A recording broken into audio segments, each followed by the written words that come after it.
और उधर देखिए, महाअघाड़ी की गाड़ी में वैसे भी ना पहिए हैं, ना ब्रेक है, और ड्राइवर की सीट पर बैठने के लिए भी झगड़ा हो रहा है। और चारों तरफ से भांति भांति के हॉर्न सुनाई दे रहे हैं। साथियों, राजनीति में आने पर हर किसी का अपना एक लक्ष्य होता है। हम जैसे लोग जनता को ईश्वर का रूप मानते हैं, जनता की सेवा के लिए राजनीति में आए हैं। वही कुछ लोगों की राजनीति का आधार है लोगों को लूटना। जब लोगों को लूटने की नीयत वाले महाअघाड़ी जैसे लोग सरकार में आ जाते हैं, तो वो विकास ठप कर देते हैं। हर योजना में भ्रष्टाचार करते हैं। आपने महाअघाड़ी वालों के धोखे से बनी सरकार के 2.5 साल देखे हैं।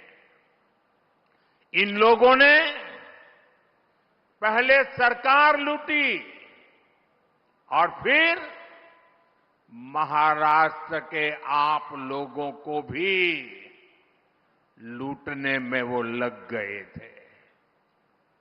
इन लोगों ने मेट्रो परियोजनाओं को ठप कर दिया, वाढवण पोर्ट के काम में अड़ंगा लगा दिया, समृद्धि महामार्ग बनने में रुकावटें पैदा की। अघाड़ी वालों ने हर उस योजना पर रोक लगा दी जिसे महाराष्ट्र के लोगों का भविष्य निश्चित उज्जवल होने वाला था। साथियों, ये हालत तब बदले जब आपके आशीर्वाद से यहां महायुति की सरकार बनी। महायुति के 2.5 वर्षों में महाराष्ट्र ने विकास के नए रिकॉर्ड बनाए। शिंदे जी की कमान में 2.5 वर्षों में महाराष्ट्र को उसका गौरव वापस मिला है, विकास का भरोसा वापस मिला है। और इसलिए मैं महाराष्ट्र के मतदाताओं से आग्रहपूर्वक कहूंगा, आप सबको याद रखना है, भाजपा महायुती आहे तर गती आहे। महाराष्ट्राची प्रगति आहे। साथियों, मैं आज महायुति को बहुत बहुत बधाई देना चाहता हूं। महायुति ने महाराष्ट्र को नई समृद्धि देने वाला वचननामा जारी किया है। महायुति के 10 संकल्पों की बहुत चर्चा हो रही है। शिंदे जी, मेरे मित्र देवेंद्र फडणवीस जी और अजित पवार जी ने जनता के सुझावों से ये शानदार वचननामा तैयार किया है। महायुतीचा वचननामा विकासाची वाढेल गती, महाराष्ट्राची होणार हमखास प्रगती। महायुति के इस वचननामे में, इस घोषणा पत्र में हर वर्ग की आर्थिक प्रगति की योजना है, समानता का भाव है, सुरक्षा का एहसास है और सबको साथ लेकर चलने का विश्वास है।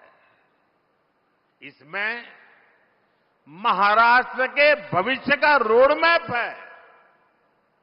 मैं ऐसे जन कल्याणकारी वचननामे के लिए महाराष्ट्र की जनता को भी विशेष रूप से बधाई देता हूं। महायुति का वचननामा विकसित महाराष्ट्र का आधार बनेगा, विकसित भारत का आधार बनेगा।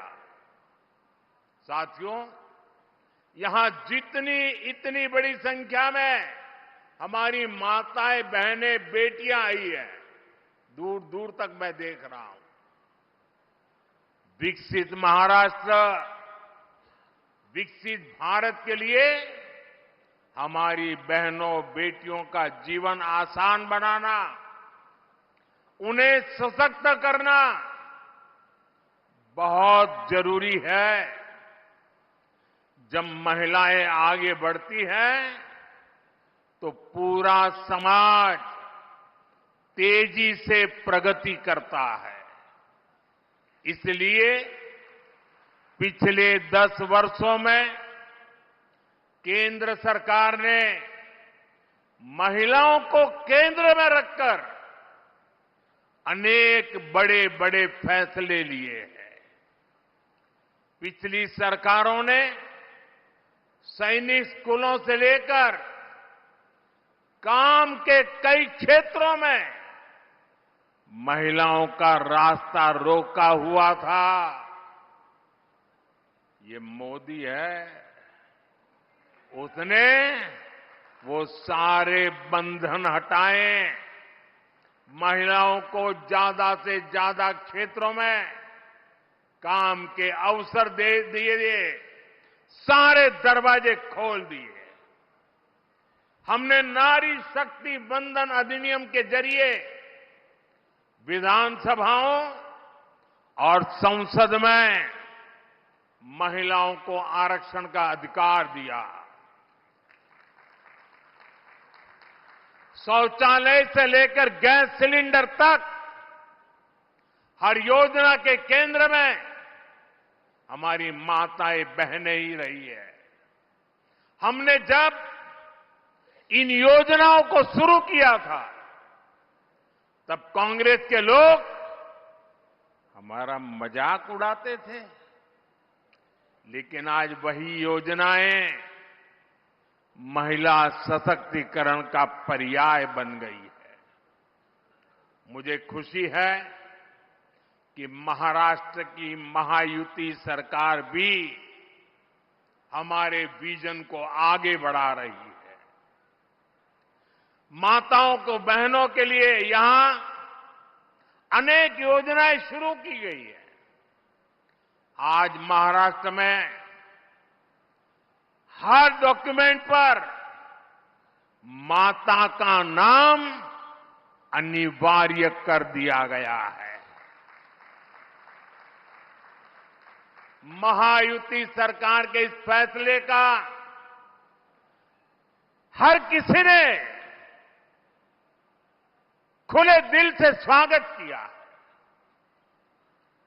मुझे खुशी है कि महाराष्ट्र पुलिस में 25,000 बेटियों की भर्ती से एक नया विश्वास पैदा होने वाला है, महिलाओं का सामर्थ्य बढ़ने वाला है और महिला सुरक्षा बढ़ेगी और बेटियों को रोजगार भी मिलेगा।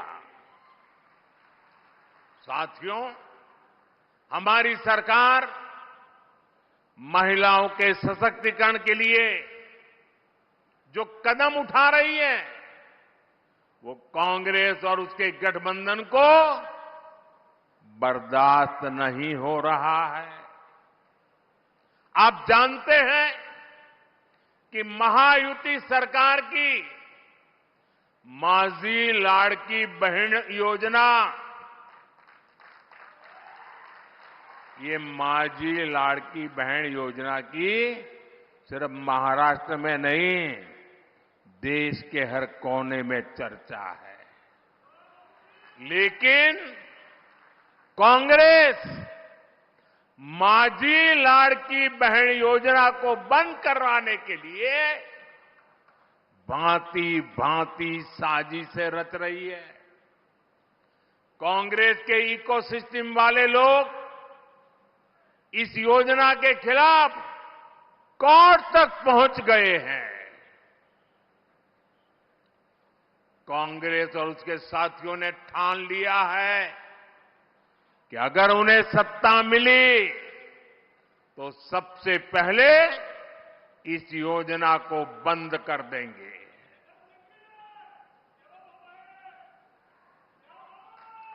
मैं जरा आपसे पूछना चाहता हूं,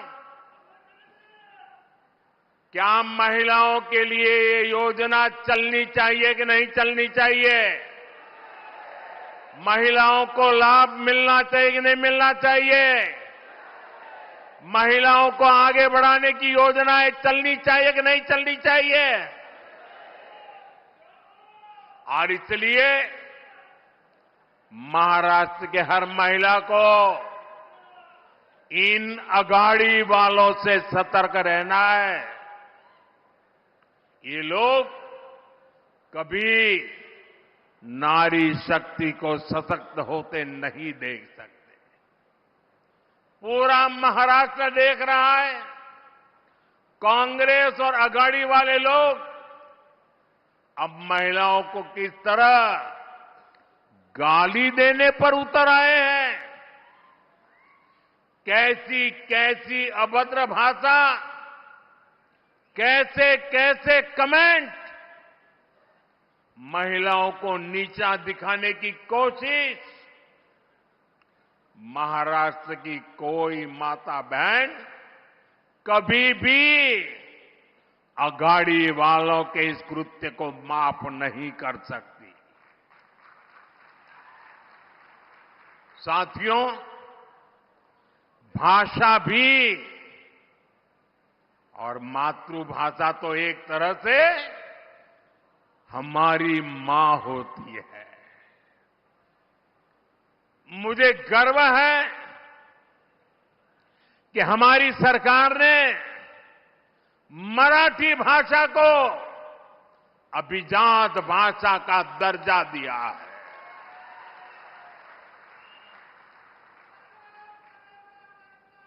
इस फैसले के बाद मुझे देश और दुनिया भर के मराठी भाषी लोगों के संदेश मिल रहे हैं। लोग इस फैसले से भावुक हैं। ये उनका वर्षों पुराना सपना था, जिसे हमारी सरकार ने पूरा किया है। भाइयों और बहनों, मराठी भाषा को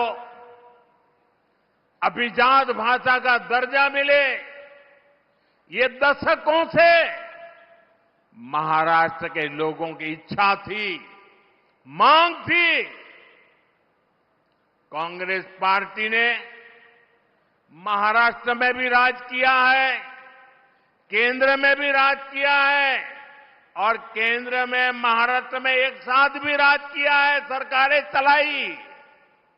लेकिन मराठी को अभिजात भाषा का दर्जा मिले, इन्हें इसकी जरूरत नहीं लगी।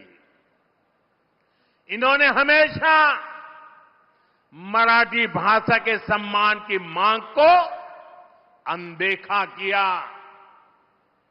उन्हें अब भी परेशानी हो रही है। ये काम मोदी ने कैसे कर दिया? मोदी ने क्यों कर दिया?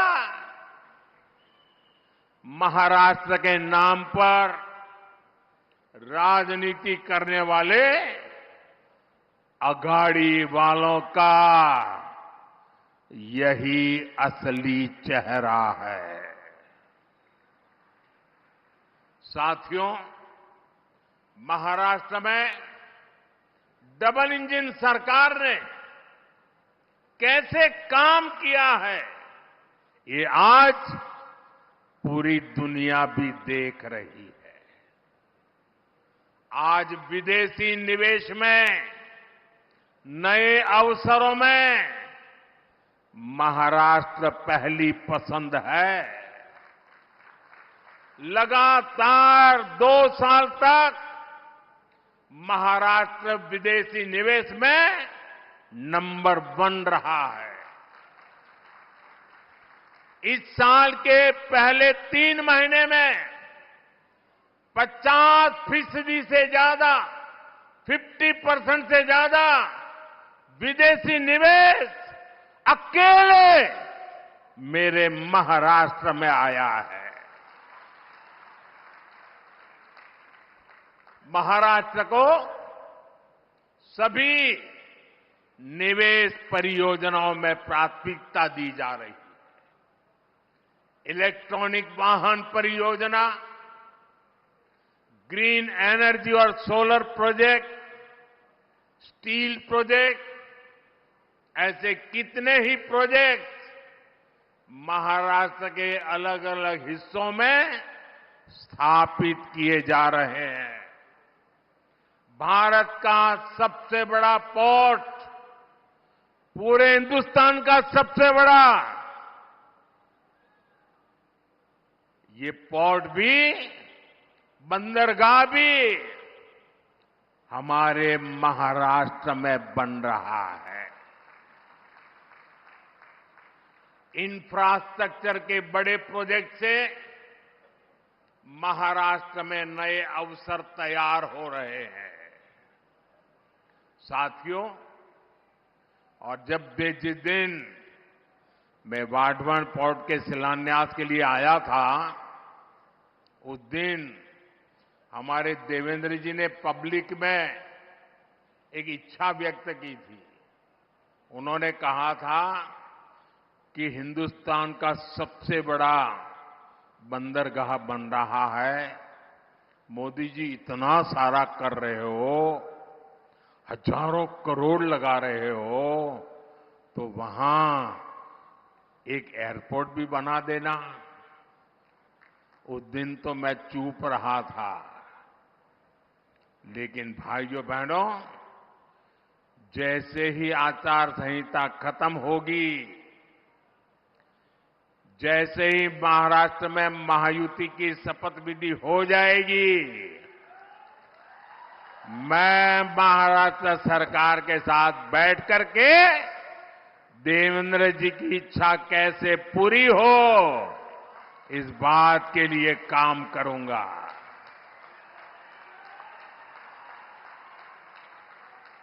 साथियों, हमारा ये धुले का क्षेत्र औद्योगिक विकास का गढ़ रहा है, और अभी देवेंद्र जी ने धुले का क्या बढ़िया वर्णन किया। देश में बहुत कम जिले हैं जिनको इतनी सारी सौगात एक ही इलाके में मिली होगी। ये टेक्सटाइल का भी बड़ा केंद्र है और मुंबई दिल्ली इंडस्ट्रियल कॉरिडोर से भी जुड़ा हुआ है। धुले की कनेक्टिविटी यहां के विकास के लिए बहुत जरूरी है। इसलिए धुले के इंफ्रास्ट्रक्चर और कनेक्टिविटी पर हजारों करोड़ रुपए खर्च किए जा रहे हैं। धुले सोलापुर हाईवे का काम जारी है। धुले इंदौर रेल मार्ग का काम स्वीकृत हो चुका है। इन सारी परियोजनाओं से यहां के युवाओं के लिए रोजगार के भी हजारों नए अवसर बने हैं।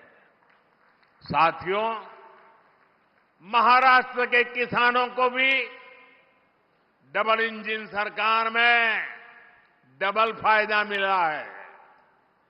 उन्हें पीएम किसान सम्मान निधि के 6,000 रुपये के साथ ही महायुति सरकार के नमो शेतकरी महासम्मान निधि के 6,000 रुपया अतिरिक्त मिलते हैं, यानी 12,000 रुपये की आर्थिक मदद मेरे महाराष्ट्र के किसान भाई बहनों के खाते में सीधी जाती है। अब एक कदम आगे बढ़ते हुए महायुति की सरकार ने इस राशि को 15,000 रुपये तक बढ़ाने की घोषणा की है। इसका बहुत बड़ा फायदा महाराष्ट्र के और मेरे धुले के किसानों को भी होगा। केंद्र सरकार ने पिछले 10 वर्षों में किसानों के लिए जो काम किए हैं, उनसे कांग्रेस के खोदे गए गड्ढों को भरने में काफी मदद मिली है। आज किसानों के पास फसल बीमा की सुरक्षा है, किसानों को सस्ती बिजली के लिए सोलर पंप दिए जा रहे हैं, किसान की फसलों की खरीदारी भी आज रिकॉर्ड स्तर पर हो रही है, फसलों पर एमएसपी के दाम भी लगातार बढ़ाए गए हैं। यही बीजेपी और महायुति का संकल्प भी है और हमारा किसान खुशहाल हो और देश समृद्ध बने। साथियों, यहां धुले और आसपास के क्षेत्र में बड़ी संख्या में मेरे आदिवासी भाई बहन रहते हैं। सूरत के तो हम पास पड़ते हैं जी, आपके बिल्कुल एकदम सीधे पड़ोसी है, और इसलिए मैं इस इलाके से भी काफी परिचित रहा। बीजेपी ने हमेशा सबका साथ सबका विकास की नीयत से काम किया है। इस संकल्प का प्रमुख हिस्सा हमारा आदिवासी समाज भी है। ये वो समाज है जिनका देश की आजादी में, देश के विकास में महत्वपूर्ण योगदान रहा है। लेकिन कांग्रेस और उसके साथियों ने कभी आदिवासी गौरव, आदिवासी स्वाभिमान पर ध्यान नहीं दिया। आदिवासी विरासत को न्याय मिले, आदिवासी युवाओं को बेहतर भविष्य मिले, क्या ये आपका अधिकार नहीं था? लेकिन इस काम में दशकों लग गए। जब अटल बिहारी वाजपेयी जी के नेतृत्व में बीजेपी की सरकार आई, तब अलग आदिवासी मंत्रालय बना। तब पहली बार आदिवासी हितों को, इस समाज की अपेक्षाओं को महत्व मिला। हमारी सरकार ने भगवान बिरसा मुंडा की जयंती पर जनजातीय गौरव दिवस की शुरुआत की है। इसका मकसद यही है कि आदिवासी परंपरा को पहचान मिले। इस बार 15 नवंबर से अगले 1 वर्ष तक हम भगवान बिरसा मुंडा की 150वीं जन्म जयंती मनाएंगे। हमारी सरकार देश भर में एकलव्य आवासीय विद्यालय भी बना रही है। इन विद्यालयों में हमारे आदिवासी बेटे बेटियां पढ़ रहे हैं। हमने जल, जंगल, जमीन का हक सुरक्षित किया। वन उपज का लाभ आदिवासी समाज को मिले, इसके लिए हमने इस समाज को उसके अधिकार दिए। बीजेपी के ही प्रयासों से पहली बार एक आदिवासी महिला द्रौपदी मुर्मू जी देश की पहली आदिवासी राष्ट्रपति बनी।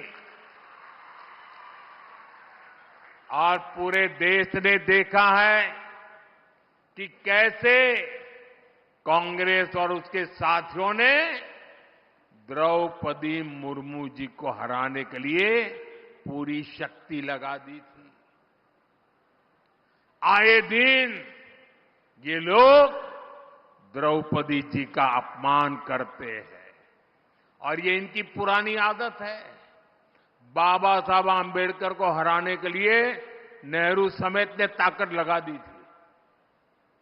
आज से 25-30 साल पहले बाबा साहब आम्बेडकर को नीचा दिखाना ये कांग्रेस का रोज का काम था और वैसा ही उन्होंने द्रौपदी मुर्मू जी के साथ किया। साथियों, आज मैं आपको और पूरे देश को कांग्रेस और उसके साथियों की एक बहुत खतरनाक साजिश से आगाह करने के लिए आया हूं और इस आदिवासी क्षेत्र में आया हूं तब मेरा ये दर्द कर्तव्य बनता है। इस खतरनाक खेल से मैं महाराष्ट्र को, देश को, मेरे आदिवासी भाई बहनों को सजग करूं। कांग्रेस द्वारा एक जाति को दूसरी जाति से लड़ाने का खतरनाक खेल खेला जा रहा है और ये खेल इसलिए खेला जा रहा है क्योंकि कांग्रेस कभी दलितों, पिछड़ों, आदिवासियों को आगे बढ़ते नहीं देख सकती। यही कांग्रेस का इतिहास है।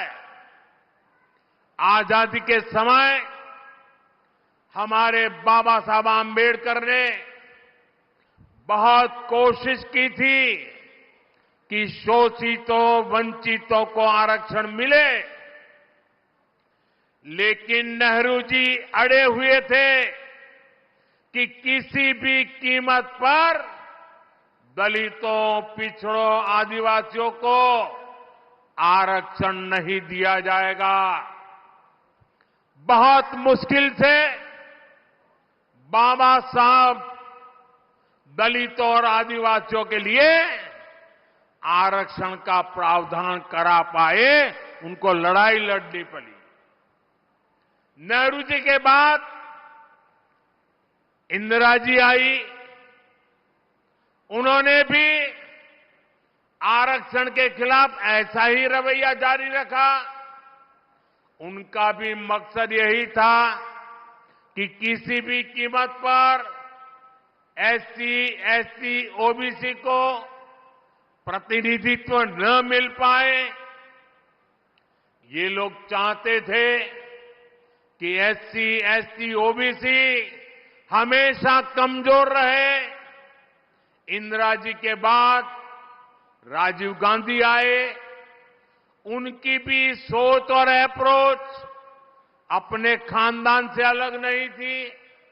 राजीव गांधी ने भी ओबीसी आरक्षण का खुल करके विरोध किया था। ये लोग जानते थे कि एससी, एसटी, ओबीसी अगर ये समाज मजबूत हो गया तो उनकी राजनीति की दुकान का शटर गिर जाएगा। राजीव गांधी के बाद अब इस परिवार की चौथी पीढ़ी इस खतरनाक भावना के साथ उनके युवराज काम कर रहे हैं। कांग्रेस का एकमात्र एजेंडा है किसी भी तरह एससी समाज की एकता को तोड़ो, एसटी समाज की एकता को तोड़ो, ओबीसी समाज की एकता को चकनाचूर कर दें। कांग्रेस चाहती है कि एससी समाज अलग अलग जातियों में बिखरा रहे, ताकि एससी समाज की सामूहिक शक्ति कमजोर पड़ जाए। कांग्रेस चाहती है कि ओबीसी